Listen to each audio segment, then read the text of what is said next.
오늘은 역대하 22장 7절로 12절까지 하나님 말씀 전하겠습니다. 아하시아가 요람에게 감으로, 남유다 왕이죠. 남유다 왕. 이 아하시아는 즉위 1년 만에 죽게 되는 것이죠. 근데 이 아하시아가 북이스라엘 왕 요람에게로 갑니다. 요람에게 찾아갑니다. 찾아가서 해를 입었으니 큰 재앙을 당했다는 거예요. 여기서 해를 입었다는 큰 재앙을 당했다. 이는 하나님께로 말미암은 것이라. 아하시아가 갔다가 요람과 함께 나가서 님시의 아들 예후를 맞으니, 예후는 북이스라엘 장군이에요. 북이스라엘 장군인데 요람하고 아하시아가 님시의 아들 예후를 맞이했습니다. 이 예후를 맞이했으니 그는 여호와께서 기름을 부으시고 아합의 집을 멸하신 자더라. 예후가 누구냐면은 여호와께 기름을 받고 아합의 집안을 멸절시키는 자였습니다. 멸절시키는 자. 그래서 그는 여호와께서 기름을 부으시고 아합의 집을 멸하시던 자더라, 이제 이렇게 얘기했거든요. 그래서 이제 열왕기하 15장만 볼까요? 열왕기하 10장 보십시다.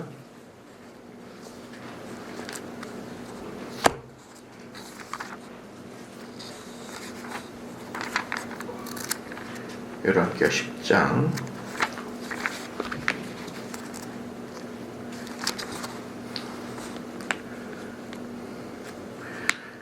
15절 보십시오. 15절 보면은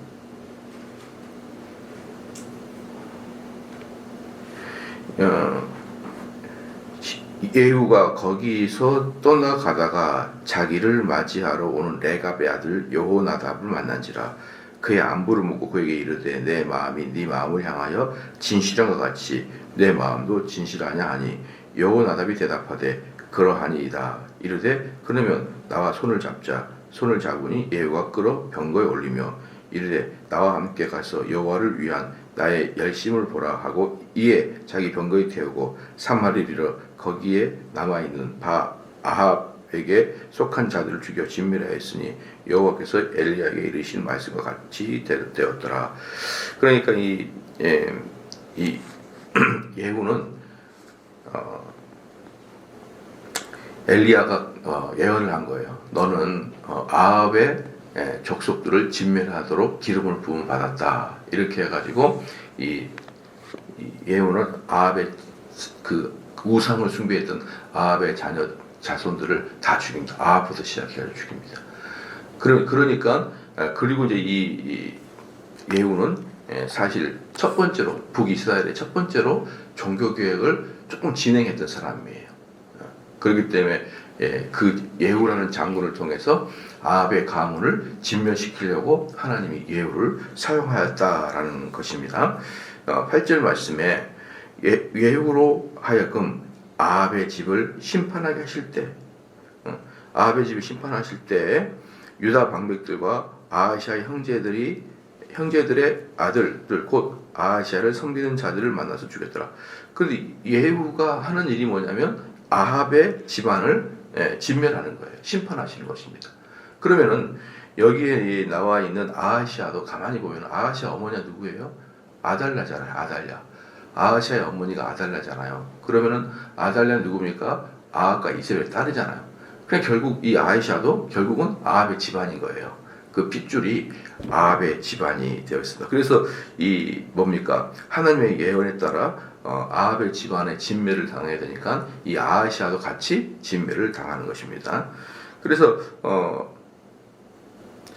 예후로 하여금 아합의 집을 심판을 하실 때에 유다 방백들과 아하시아 형제들이 아들들 곧 아하시아를 섬기는 자들을 만나서 죽였더라. 그러니까 유다의 방백들과 그 다음에 아하시아 형제들 또 여기서 형제가 누가 포함되냐면은 아하시아가 지금 22살에 왕이 됐잖아요. 22살에 왕이 됐는데 아하시아 형제들 그 다음에 아하시아의 조카들까지 다 포함돼요. 왜? 아하시아에 형들이 많았거든요. 형들이 많았었는데 1차적으로 블레셋과 아라비아 사람들에게 한번 죽음을 당하고 그 다음에 2차적으로 나머지에 있던 사람들 형제들과 그 형제들이 낳은 조카들 전체를 다 형제라고 통틀어 말하는 거거든요. 그 사람들까지 다 죽여버립니다. 다. 그래서 9절 말씀에 아하시아는 사마리아에 숨었더니 이제 아하시아는 도망가서 사마리아에 숨었습니다. 숨었더니 예후가 찾음에 무리가 그를 예후에게로 잡아가서 죽이고 이르기를 그는 전심으로 여호와를 구하던 여호사밧의 아들이라고 장사하였더라. 그러니까 예후는 어느 정도 상당히 종교성이 있었던 사람이에요. 여호와 하나님을 섬기는 자. 그래서 이 아하시아를 죽이면서 이 아하시아가 그 남유다의 종교개혁을 단행했던 여호사밧의 아들입니다. 이렇게 이야기한 거예요. 그러니까 여호사밧의 아들이라고 하고 장사하였더라. 이에 아하시아의 집이 약하여 왕위를 힘으로 지키지 못하게 되니라. 그래서 장사를 잘해줬다는 것이죠. 장사를 잘해줬다. 그 조상들의 이름을 봐서 아하시아의 장사를 잘했다. 그런데 여기서 이제 나온 게 뭐냐면은 이 아하시아의 집이 약해서 왕위를 힘으로 지키지 못하게 되니라. 아하시아의 집이 너무 약해서 이제 힘으로 지키지 못합니다. 여기에서 이제 무슨 의미가 나타나냐 그러면요. 여기서 무슨 의미가 나타나냐면 그러면 이제 아하시아가 죽잖아요. 죽으면은 그 왕위를 누군가가 다윗의 계보에서 차지해야 되는데 그 다윗의 계보에서 차지할 수 없을 만큼이나 이제 이 다윗의 계보들은 끝이 나고 있었다는 것이 끝이 나고 있었다. 더 이상 그 아하시아의 뒤를 이어서 왕위로 올라갈 사람이 없어져 버린 겁니다. 거의 없어졌어요. 아니면 있다 그래도 너무 어리든지 아니 너무 힘이 없든지 좀 왕으로서 모자라든지 이런 사람들밖에 없으니까 이 아하시아가 죽고 나니까 다윗의 계보를 통해서 이 왕위를 이어가려고 할 수 있는 사람들을 찾아내기 어렵더라. 그래서 어떤 게 나타나냐면요. 10절 말씀에 아하시아의 어머니 아달랴가 자기의 아들이 죽은 것을 보고 일어나 유다 집의 왕국의 씨를 모두 취멸하였으나. 그러니까 이 아달랴가 딱 아들이 죽은 거 소식을 들었어요. 들었는데 그걸 듣자마자 유다 집의 왕국의 씨가 뭐냐 그러면은 다윗 계보를 말해요. 다윗 계보를 모두 진멸해버린 겁니다. 이상하죠? 전쟁터에 나가서 아들이 순직했다라는 소식을 듣고 집안에 있는 자기도 사실은 유다 집안의 며느리잖아요. 유다 왕국의 며느리잖아요. 그러니까 다윗의 며느리지 않습니까? 다윗 계열에. 그런데 그 소식을 듣고 다윗 계보의 씨앗을 다 죽였다라는 것이 뭐냐 그러면은 왕이 될 사람을 다 죽여버린 거예요. 가뜩이나 9절 말씀 보니까 이 다윗 왕국이 이어나가려고 그러면 도무지 이어나갈 수가 없을 만큼이나 연약해져 있는 다윗의 그 씨앗들 중에 그나마 이 아달랴가 다 제거해버렸다. 그러면은 왜 이 소식을 듣고 아달랴가 이들을 제거했느냐? 이게 뭐냐 그러면요. 아달랴의 어머니 있잖아요. 아달랴의 어머니 아합이 어떻게 죽었는지 여러분 기억하십니까? 왜 죽었는지 남편 아합이 죽자 그 다음에 이세벨이 여왕으로 등극하려고 하자 그 사람을 잡아서 장수들이 죽여버린 거예요. 그 사람을 잡아가지고 창문 밖으로 던져서 완전히 살점이 떨어져 나가도록 창문에 던지고 그 다음에 그 살점을 개가 와서 먹도록 어머니가 그렇게 돌아가셨단 말이에요. 그러니까 그것을 뻔히 알고 있던 이 아달랴가 어때요? 자기 남편이 딱 죽자 그 다음에 남편이 죽자마자 어떻게 되겠습니까?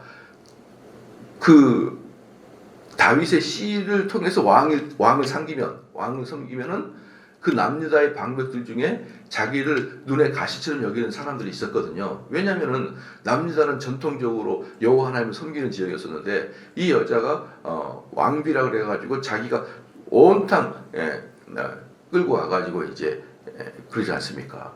그러니까 이제 남유다에서 어떤 일이 발생할까요?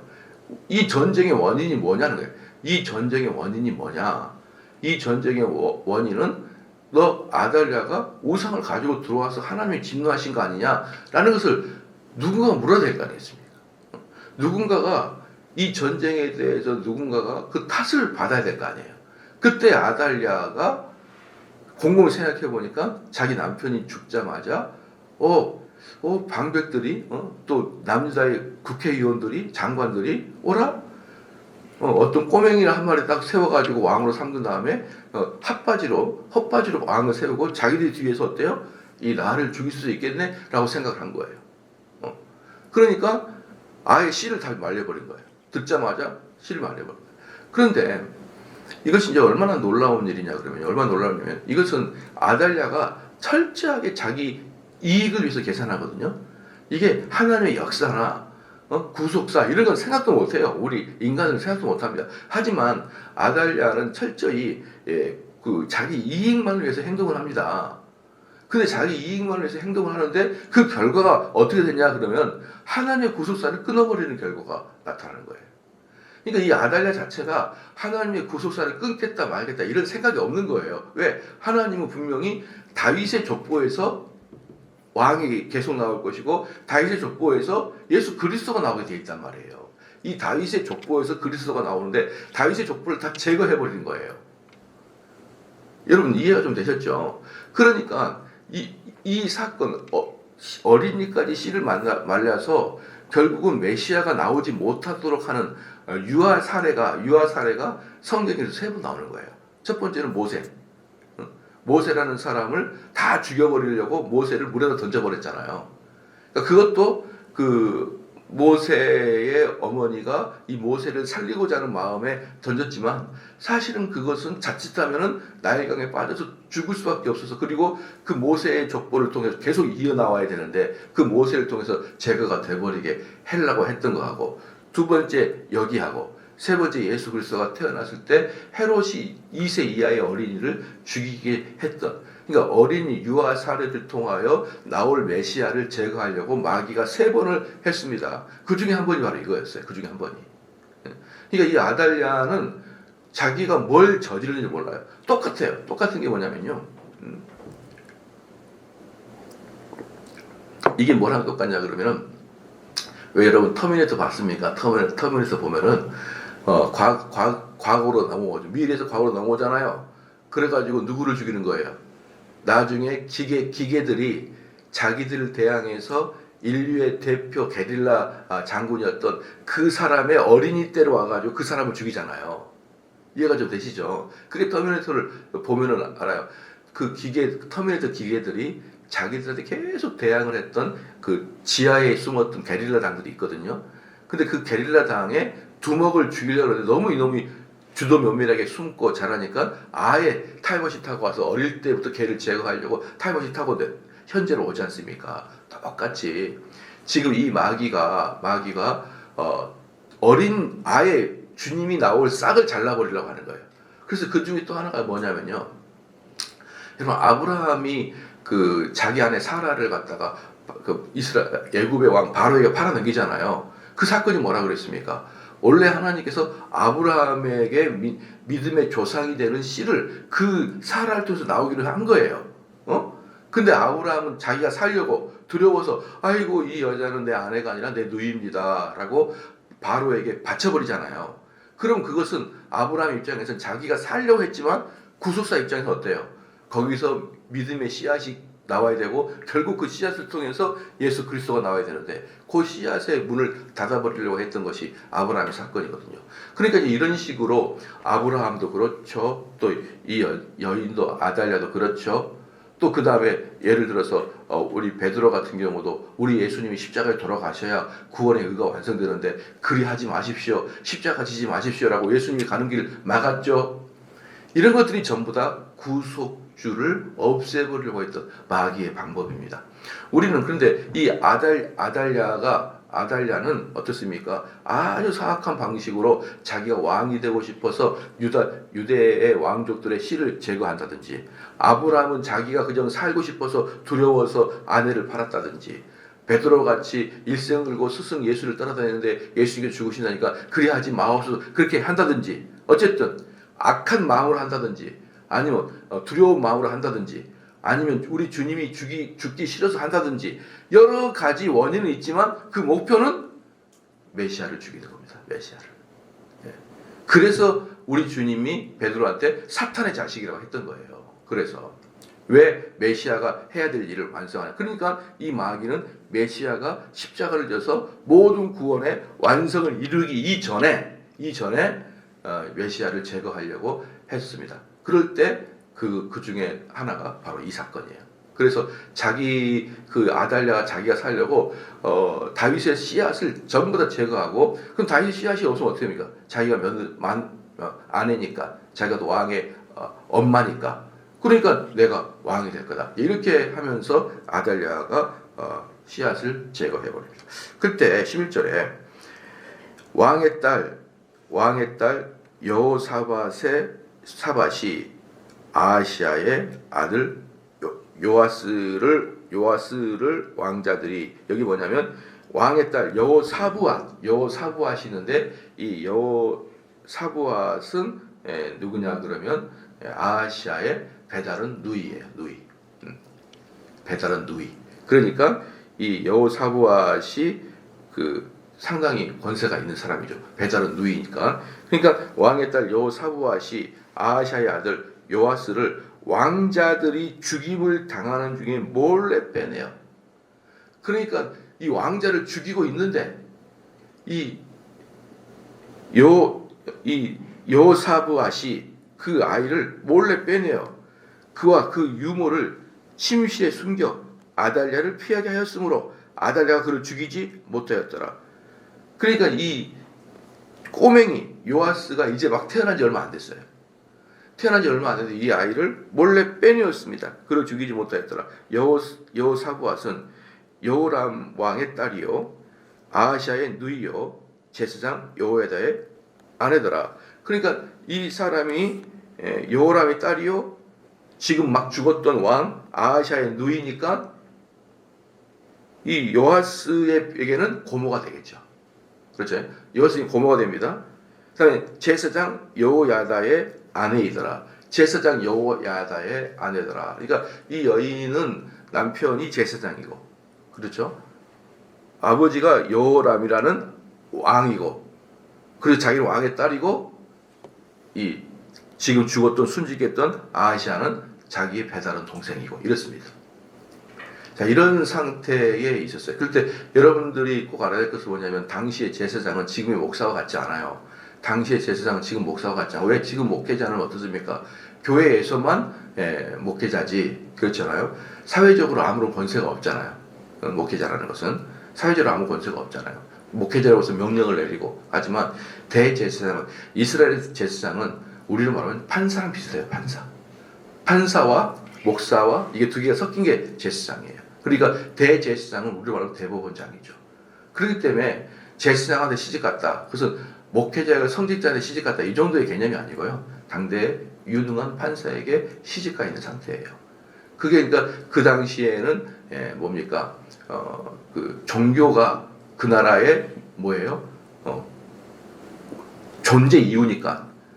종교가 존재 이유니까 성경의 율법이 그걸로 나라를 재판하는 기준이 된단 말이에요. 그냥 평상시에는 제사장이 되지만 그리고 또 그러나 일반적인 업무는 그 율법을 어긴 사람들을 판단해야 되니까 판사가 된단 말이에요. 판사. 그렇잖아요. 그래서 이 왕족의 이 여인이 참 성스럽게 성직자한테 시집갔다. 그런 개념은 아니고 사법부에 아주 유능한 자에게 시집을 갔다라는 거죠. 이제 그런 상태인데 이 여호사부앗이 자기 남편 여호야다에게 말했겠죠. 이거 우리 다윗의 이 족보 이거 하나밖에 없는데 얘를 숨겨야 됩니다. 지금 저 여자가 눈이 획가닥 돌아가지고 전부 다 죽이려고 그럽니다. 여러분 그렇게 말하잖아요. 그러면은 이 남편이 여호야다가 누구예요? 제사장이잖아요. 이 제사장이라는 이 남편이 그래도 여호와 하나님을 섬기는 사람이잖아요. 성전을 관리하고 그렇잖아요.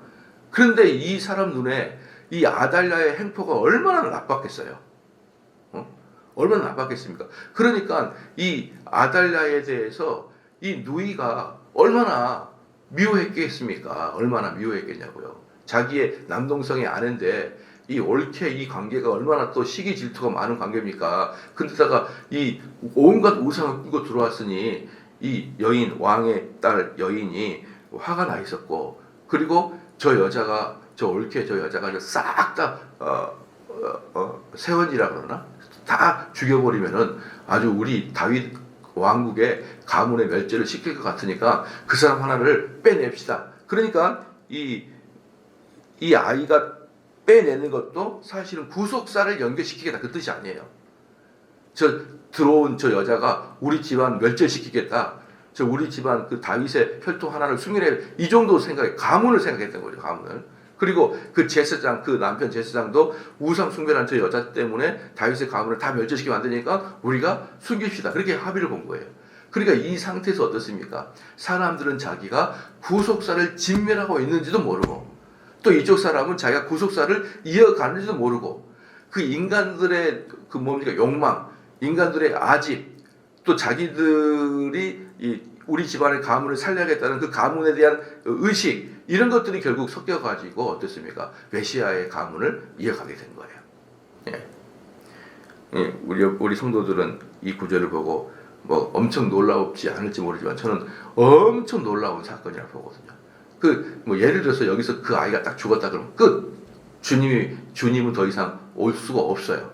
그런데 왜? 우리 하나님 분명히 언약을 맺었거든요. 다윗의 가문에서, 다윗의 계보에서 주님이 오실 거라고 언약을 딱 맺어놨는데, 하나님의 언약이 깨지기 직전 풍전등화 그 순간에 어떤 여인과 어떤 제사장 한 명에 의해서 다시 촛불이 살아나는 그러한 역사가 바로 본문입니다. 그래서 12절의 말씀에 요아스가 그들과 함께 하나님 전에 6년을 숨어 있는 동안에 아달랴가 나라를 다스렸더라. 그러니까 10절 말씀에 아달랴가 왕국의 씨를 다 진멸했던 그 결과, 자기는 다 진멸했다고 생각했겠죠. 그 결과 뭐냐면은 이 아달랴가 나라를 6년 동안을 다스리고 있었다라는 거예요. 6년 동안을. 그렇잖아요. 그러니까 그게 성취가 된 거죠. 자기 소원이 성취가 된 것이죠. 그러면은 재밌는 게 뭐냐면 이 요아스라는 막 태어나자마자, 그래서 이 요아스가 나중에 왕으로 등극할 때 나이가 7세 왕으로 등극합니다. 그러니까 태어나자마자 핏덩이를 몰래 빼다가 어디다가 숨겼냐면은 왕궁이 있고 옆에 그 성전이 있어요. 성전. 그 성전에서 방 하나에서 키운 거예요. 7년 동안을, 6년 동안을. 바로 뭐라 그럴까요? 촛불 밑에가 어둡다고 바로 왕이 근무하는 왕궁 옆에 성전의 한 방에서 몰래 6년을 키웁니다. 6년을. 하나님께서 그의 울음소리가 밖으로 안 나가게 해주시는 것 같아요. 그렇잖아요. 소문이 날 뻔한데, 그렇잖아요. 이 성전이 어떤 거냐, 매번 유대인들이 왔다 갔다 하는 곳인데 그 방 하나에서 6년을 이 아이를 키웠다. 여러분 1살, 2살, 3살 애들이 뭐 내가 숨어있다, 아니면 엄마가 나를 숨겼으니까 내가 좀 조용해야지, 그럴 의식이 있나요? 그렇게 해서 6년을 키운 다음에 하나님께서 다윗의 불을 끄지 않고 그 하나의 아들을 키워냅니다. 키워내서 7살에 왕의 등극을 시키고 그 다음에 싹 또 제거해버립니다. 하나님께서. 그래서 여러분 이 모습을 본다 그러면요, 참 어떤 게 있냐면은 우리의 행동이 그래서 하나님은 이 세상을 주관하신다는 거예요. 이들의 마음속에 구속 메시아를 제거하겠다, 또는 메시아를 이렇게 살려내겠다, 그런 의식 없어요. 사람에게는 그런 의식이 없단 말이에요. 그러나 하나님께서는 그런 행동을 통해서 하나님의 약속을 성취해 가시는 거예요. 그래서 우리 성도들은 이렇게 하면 되는 겁니다. 살 때 어떻게 사냐 그러면요, 하나님이 나를 어떻게 쓰시려고 그러나 그런 거에 신경 쓰지 마세요. 그런 건 참 어리석은 짓이에요. 여러분, 우리의 인생과 우리의 또 세계사의 인생, 세계사의 역사, 또 교회의 부흥성세, 부흥하고 또는 성세하는, 사그라드는 이 모든 과정이 우리의 노력에 달려있지는 않습니다. 하나님의 주권적 계획에 달려있어요. 그러면은 우리는 무엇을 해야 되느냐? 우리는 무엇을 해야 되느냐? 이 여호사부앗이 했듯이 이건 아니지 않느냐 이 말이에요. 이건 아니지 않느냐. 우리 족보를 다 제거하는 저 여자는, 우상을 숭배하는 저 여자가 다윗의 족보를 다 제거하는 것은 그건 옳지 않지 않느냐. 이런 행동을 하라는 거예요. 이런 행동을. 이 세상 살아갈 때 내 미래가 어떻게 될 것인지 이런 건 중요한 게 아니에요. 그건 하나님이 끌어가시니까. 그럼 나는 뭘 해야 되냐면 지금 하나님 말씀을 배우고 그 말씀에 의해서 순종하고 살아가는 것만 하면 되는 거예요. 그러면은 그 나에게 주어진 일을 열심히 하란 말입니다. 나에게 주어진 열심히 하고 나에게 주어진 일에 대해서 죄짓지 말고 하나님 방식으로 살아가는 거예요. 그러면서 내가 속해 있는 이 분야가 어떻게 될 수 있게 이런 꿈을 가지면 돼요. 그러면 하나님이 그걸 가지고 조물조물 해가지고 어떻게 합니까? 여러분이 전혀 생각하지 못하게 사용할 수도 있고 또는 여러분이 생각하는 인생과 비슷하게 그것을 끌고 가서 이루어줄 수도 있고 예상하지 못한 방식으로 내가 성장할 수도 있고 그 일이 좌절될 수도 있고 여러 가지 일로 하나님은 여러분이 지금 하고 있는 일을 가지고 뭐 하고 있는 거예요? 하나님의 구속 역사를 끌고 가고 계시더라 이 말이에요. 끌고 가고 계시더라. 그러나 무엇을 하면 안 됩니까? 이 아달랴처럼 죄를 저지르면 안 되는 거예요. 죄를 저지르면 그 죄는 다 온팡 내가 받게 돼 있단 말이에요. 이 아달랴가 숨어서 자라고 있는 이제 깜난쟁이가 있는지 꿈에나 생각했습니까? 이 요시야가 누군지 알아요? 요시야는 아달랴의 손자예요, 손자. 자기 아들 여호사밧의 아들, 22살에 죽어버린 자기 아들의 아들, 그리고 자기의 손자, 걔까지 죽이려고 했던 거예요, 걔까지. 여러분. 그러니까 이 여인이 얼마나, 뭐라 그럴까요? 그, 마음이 졸였고, 마음이 흉폭했는지 아시겠죠? 하기야, 여러분들 어떻게 생각합니까? 이제 태어난 손자? 그리고 나의 삶? 나의 생존? 제가 생각해 봤거든요. 근데 여러분 죄송합니다만은, 목사인데 이런 말 하면 좀 죄송합니다만은, 아이가 핏덩어리 태어나면 좀 정이 덜 가죠, 아직까지는. 좀 키워서 돌진하고 이래야지 너무 예쁘잖아요.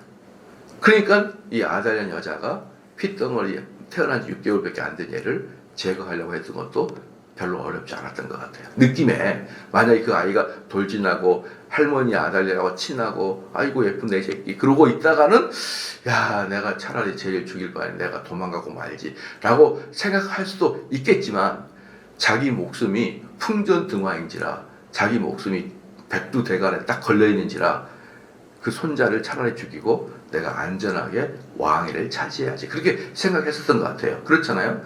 그런데 그 손지가 숨어서 6년 동안 클지 누가 알았겠습니까? 누가 알았겠어요? 그러니까 아달랴 입장에 가봐요. 모든 걸 완벽해가려고 다 제거했다고 생각하고 그 왕자를 죽이고 있는 그 피비린이라는 그 현장에서 자기 직속 손자가 안 보인 거예요. 그러니까 어떻게 생각했었겠습니까? 아 어디 가서 죽어버렸겠구나. 이 환란 중에 어디 가서 딱 죽었겠구나. 그렇게 생각하지 않았겠습니까? 그러니까 찾다가 스톱해버린 거예요. 그리고 편안하게 6년 동안 왕위를 이어가고 있을 때 하나님은 그 죄인을 제거하려고 6년 동안 아이를 키워내가는 거예요. 여러분 만약에 우리가 죄를 짓잖아요. 죄를 지면 하나님은 우리의 죄를 어느 순간에 제거시키려고 우리를 제거시키려고 하는 불씨를 키워내요. 숨겨놨다가 그 불씨가 모락모락 자라났다가 어느 순간에 뚜껑을 딱 열어보니까 그 불을 제어할 수 없을 만큼 활활 타오르도록 하나님이 성장시키고 나를 제거시킨단 말이에요. 여러분 그것을 믿으신다 그러면은 우리는 뭘 해야 됩니까? 죄를 짓지 말아야 되는 거예요. 죄를 짓지 아니하면 우리는 이 세상에서 우리를 해야 할 권세가 없습니다. 없어요. 요번에도 우리 우리 슬픈 사건 이태원 사건 있지 않습니까? 이태원 사건 보니까 참 모든 죄를 그 불쌍한 용산 파출소 직원들한테 덤탱이 쓰게 생겼어요. 지금 덤탱이. 파출소 직원들이 얼마나 나쁜 죄를 저질렀다고. 더 윗사람이 책임을 져야지. 그 파출소 직원은 20명도 안 돼요. 20명도 안 되는 사람이 나가면 손도 못 씁니다. 아니 누가 요즘에 경찰 나와가지고 호루라기 분다고 10만 명이 다른 데로 갑니까? 꼼짝도 못한다. 가봤더니 이것은 손도 못 대겠다. 그러더래요. 없어요. 경찰이 없다고. 전부 다 어디 갔냐면 대범학으로 다 나갔다가 그 이쪽에는 진보 이쪽인 보수파가 용산에서 데모를 했대요. 데모를 그 시간에 그날에. 그래서 그 데모 진압이 언제 끝나냐? 밤 9시에 끝났대요. 밤 9시에 끝나고 다 복귀한 다음에 신고 전에 112가 들어온 거예요. 그러니까 이 사람들이 못 가는 거예요. 거기까지. 이미 아침부터 계속 시달렸고, 그 다음에 이제 다 복귀한 상태에서 다시 112로 그들을 소집을 못한 상황이 된 거예요. 그래가지고 이 사건이 나는데, 그러면은 전화 받은 순경들만 그걸 다 뒤집어 써야 되나? 저는 너무너무 그 파출소 직원들이 불쌍해요. 그리고 그 죄는 가만히 보니까 일단 그 파출소 112 받은 애들한테 집중하고 걔네를 제거시키고, 그리고 용산 경찰서장 제거시키고, 그렇게 대충 끝나려고 하는 모습이 보여요. 여러분, 위에 사람들은 그 일을 책임져야 됩니다. 그를 책임을 져야 돼요. 그러면 책임을 지는 말을 해야죠. 여기서도 보면 어떻습니까? 여기서도 보면은 이 여왕이 하나님이 제거하시려고 그 책임을 여왕에게 다 물르는 거예요. 여왕에게 다 물려가지고 그 여왕이 결국 제거가 됩니다. 저는 이번에는 최소한 행정부 장관까지는 가서 책임을 져야 된다라고 저는 생각을 합니다. 생각을 하고, 그래서 그 들끓는 국민들의 마음을 그나마 누군가가 좀 실력 있는 사람이 책임져야 되는데, 제가 봤을 때는 경찰서장, 파출소 직원 여기서 끝내려고 하는 것은 아직들의 국민들의 마음은 좀 불편하다. 그렇게 되면 누가 책임 있게 내가 이 부분에 대해서는 책임집니다 라고, 그래야 그들이 죄가 뭐가 있을까? 그 행정부 장관이든지 뭐 서울시장이 그런 사람들이 무슨 죄가 있겠습니까? 그런 사람은 죄 아무것도 없어요. 그런데 이런 큰 사건에서는 누군가가 그래도 그럴 만한 사람들이 우리가 마무리하겠어요. 이런 사람은 좀 나와야 되는 거예요. 그래서 여러분들이 하나하나 본다 그러면 여러분 생각해 봐요. 옛날에 저는 이제 90년대, 80년대 우리들이 주로 놀았던 것은 어디예요? 80년대, 90년 초 이때 젊은이들의 성지는 신촌이었죠. 한번 생각해요. 신촌. 그 다음에 홍대로 넘어갔는데, 저는 홍대로 넘어갈 때 이미 경건한자가 됐기 때문에 홍대에서 놀지는 한 번도 안 왔어요. 근데 신촌에 놀러 갈 때 제가 대학생들이었기 때문에 많이 놀러 갔어요. 토요일 날. 신촌에 가보면은 그 뒤쪽으로 이렇게 모텔 계열 있잖아요. 거기가 다 고바이예요. 고바이. 얼마나 많은 사람이 있었는지 몰라요. 그러니까 얼마나 많은 사람들이 있었는지 몰라요. 여러분, 그럴 때마다 경찰이 나가서 제지합니까? 라고 생각해봐요. 우리 여러분들 신촌에 좀 돌아다니는 것 같은데 보니까 몇 명은 그때 눈에 익은 사람이 몇 명 계셔요. 그때 신촌에 이렇게 고바이 그 뒤쪽으로 가게 되면 모텔촌이 있다니까요. 거기 고바이잖아. 다 고바이. 그게 사람들이 어마어마하게 몰려다니고 그랬을 때 경찰들이 통제하던가요? 경찰들도 너무 억울한 거예요. 아니 뭐 토요일만 되면 이렇게 광란의 파티를 벌이는 곳에 무슨 사건이 터질 줄 알고 경찰이 미리 선제적으로 그들을 이렇게 제어합니까? 물론 112 신고가 왔는데 112 신고해 보니까 그 사람들이 보기에는 어떤 거예요? 평상시에 이렇게 많이 왔고, 그리고 직원들 20명밖에 없는데 다 순찰 나가는데 손을 댈 수가 없는 상태라는 거예요. 그 많은 숫자를 통제하기가. 그렇기 때문에 한 명 한 명 따져보면 너무너무 불쌍해요. 돌아간 우리 젊은 애들도 불쌍하고, 그걸 책임을 져야 될 경찰도 불쌍하고, 거기 경찰 되려고 또 얼마나 공부해서 갔을까요?